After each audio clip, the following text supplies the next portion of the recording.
my brain, my heart, sports talk with Mike. Today I'm in my Colorado Avalanche t-shirt. It's got my name on the back. Obviously I've always had the Avalanche jersey up front here, and I got the Colorado Avalanche mini Joe Sakic jersey there today as well. The reason being, I'm feeling very good about the Avalanche. I mean, it's weird to say because when you're a fan, you don't want your team to suck, right? You want your team to win the Stanley Cup. I mean, that's the goal. But when the season's lost and I know it's gone, I want them to be able to draft someone amazing, someone that's really going to help their franchise out. I don't want Seth Jones. I've made that very clear in every episode that I talk about the NHL draft. The Florida Panthers, they keep losing. But all the other bottom teams, they might lose, but they also might win, like the Calgary Flames, they won last night. So they're not even in the top 5 right now. I think they're like 7th right now. So as long as Colorado sticks with the 2nd overall pick, well, the chances of getting the 2nd overall pick, it's looking pretty good. And I'm hoping Nathan McKinnon dons a Colorado Avalanche jersey. But that's actually not what today's episode is about today at all. With the NBA season over, the playoff matchups all put together, I'm going to go through it once more. I gave it, it's like my 3rd episode actually. I went through who I think is going to win the championships in all 4 leagues. And just going to compare with how I thought they would finish and how they actually did finish. And I'm going to give my NBA awards out. So originally, I had it going the Miami Heat, Boston Celtics, Chicago Bulls, New York Knicks, Indiana Pacers, Brooklyn Nets, Atlanta Hawks, and Milwaukee Bucks. But really, how it finished out, let's see here, I went Miami, New York, Indiana, Brooklyn, Chicago, Atlanta, Boston, and Milwaukee. I was right about Miami and Milwaukee playing, and that was actually it. Everyone else, Brooklyn and Chicago, but they actually flip-flopped. So, and then in the West, I had OKC, San Antonio, the Clippers, Memphis Grizzlies, Denver Nuggets, Houston Rockets, Los Angeles Lakers, and Golden State Warriors. In which I was right about Oklahoma coming in first, wrong about Houston in 8th. I was right about the San Antonio Lakers matchup. Denver and Golden State, that wasn't right, and the Clippers versus Memphis, that messed up. So let's dive right into it. Oklahoma versus Houston, I got OKC in 5. San Antonio versus Lakers, I got the Lakers in 7. Yeah, I said that. Denver and Golden State, I got Denver in 5. And the Clippers versus Memphis, I got the Clippers in 6. In the second round, I got Oklahoma over the Lakers in 6. And the Clippers over the Nuggets in 6 as well. And then in the Western Conference Finals, OKC and the Los Angeles Clippers, I got the Clippers in 7, with the Clippers going to the NBA Finals. Over in the East, the Miami Heat versus the Milwaukee Bucks, they're just sweeping right through them. It's nothing. It's not even a challenge. It's a 4-game sweep. The Knicks versus Boston, I got the Knicks in 5 with the old age Boston Celtics done. Indiana Pacers versus Atlanta, I got the Hawks in 7. And the Brooklyn Nets versus Chicago, Brooklyn in 6. Moving to the second round, Miami versus Atlanta, Miami in 4. And New York over Brooklyn in 4 as well. Miami versus Brooklyn in the Eastern Conference Final, I got New York in 6. Which brings me to the New York versus LA Clippers Finals matchup. That's exactly what I had in my original episode. And I got New York over the Clippers in 5.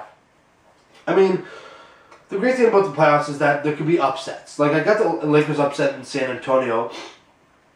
But there's also a small chance Golden State could upset Denver. A small chance, but it's possible. And Memphis over Clippers, it wouldn't be really an upset, but it's another chance. Over in the East, Atlanta over Indiana, I don't think it's really an upset because I believe that both bring special talents that's very equal. Indiana has Roy Hibbert. That's both the difference.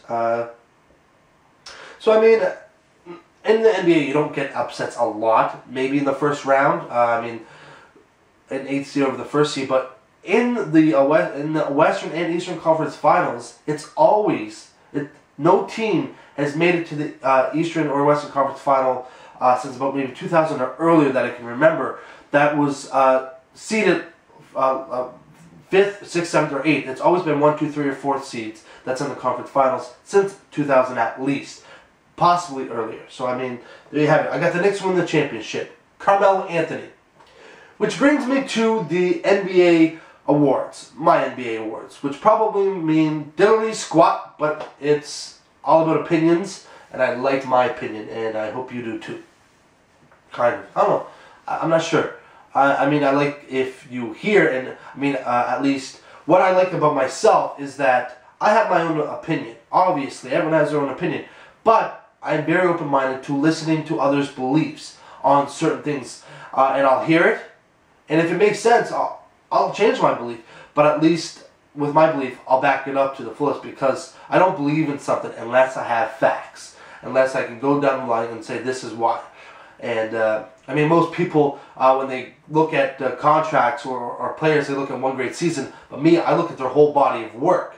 So, but I mean, awards, it's about this season. So, most improved player goes to Stephen Curry of the Golden State Warriors. Last night, he broke the three-pointers, the three-point record. 270 in one season. Ray Allen had the previous record. I think it was 269 in 2005 or 2006. The reason why, he stayed healthy. Averaged almost 23 points per game. His average was about like 17 or 18 points per game previously. But I mean, he stepped it up. He stayed healthy, and that's what he needed to do. He stayed healthy, so I give him my most improved player. But the problem with the most improved player award is that there's so many players you can go to. I mean, it's hard to really give that out to them. So, but Stephen Curry. So for Coach of the Year award, my runners up, Greg Popovich of the San Antonio Spurs. They're an older team, and for what I know, like they're great. Like the older guys, the Tim Duncan, Tony Parker, Manu Ginobili. They're older guys, but they still have great talent. Greg Popovich, I love him as a coach. And George Karl over there.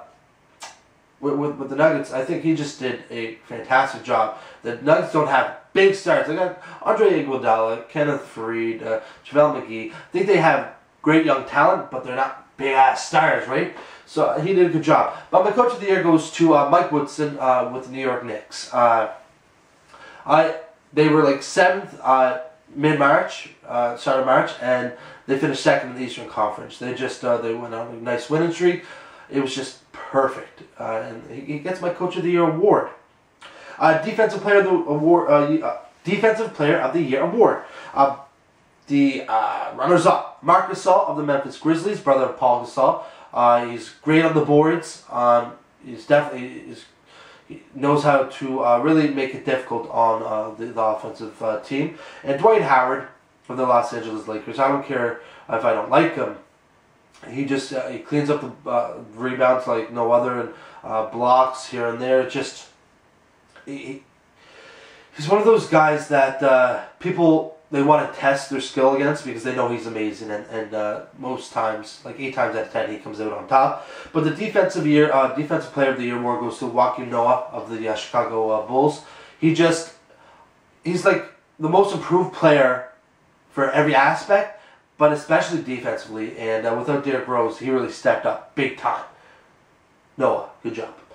Sixth Man of the Year award, runners up, Amir Johnson, the Toronto Raptors. I love Amir Johnson. I think if the Lakers had him, I think they would have finished like 4th in the Western Conference. I like his talent. I like that he just keeps getting better. He was 2nd in my most improved player. It's just incredible. And the other is Jamal Crawford.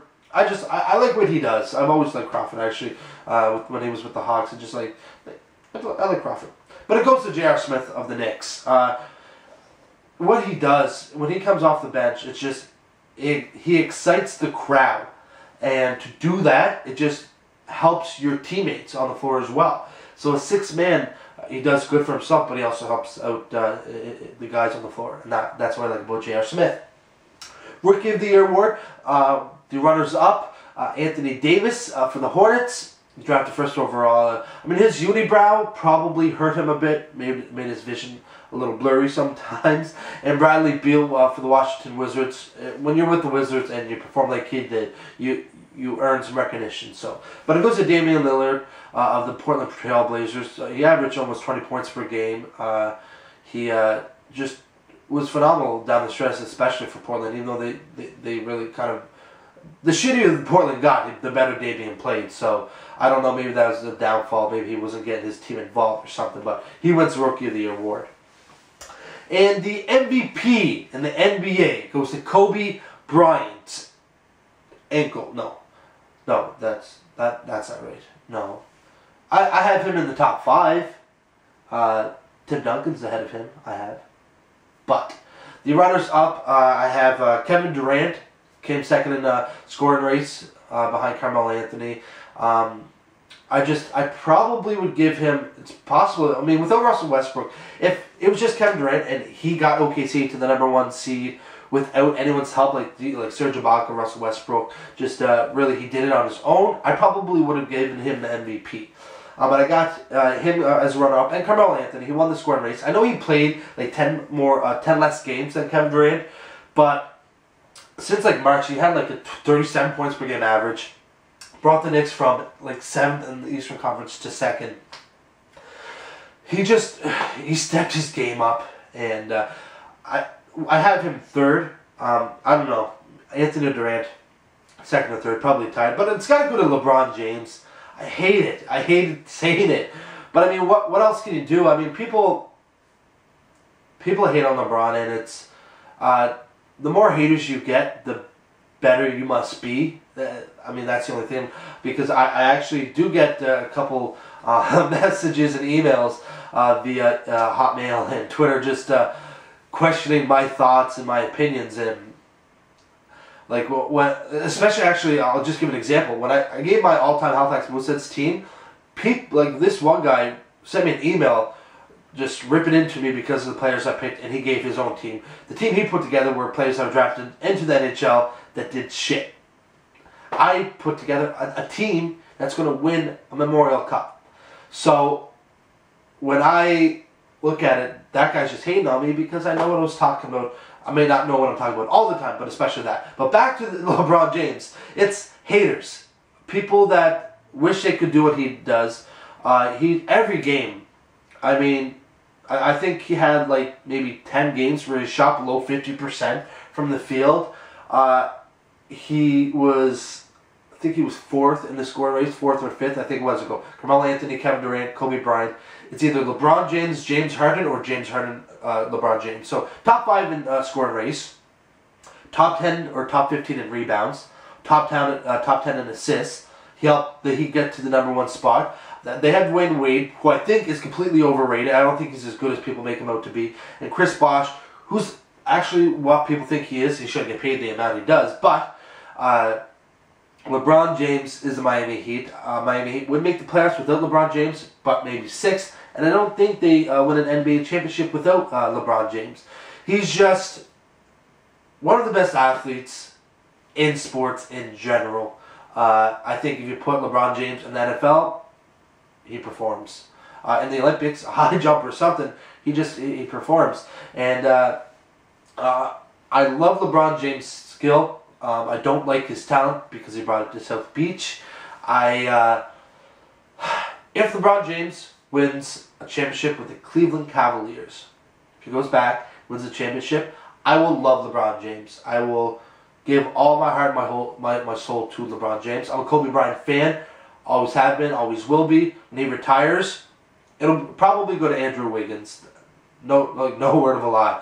But LeBron James, I will respect as a player, but he needs to win a championship with the Cleveland Cavaliers to get my respect. But it doesn't matter who gets the MVP this season. I think that makes 4 MVPs for LeBron James, if I'm not mistaken. Could be mistaken. It's 3 or 4, and oh well. LeBron James for MVP. But that's it for today's episode of My Brain, My Heart, Sports Talk with Mike. Again, quickly, most improved, Stephen Curry, coach, Mike Woodson, Defensive Player of the Year, Joakim Noah, 6th man, J.R. Smith, rookie, Damian Lillard, and MVP, LeBron James.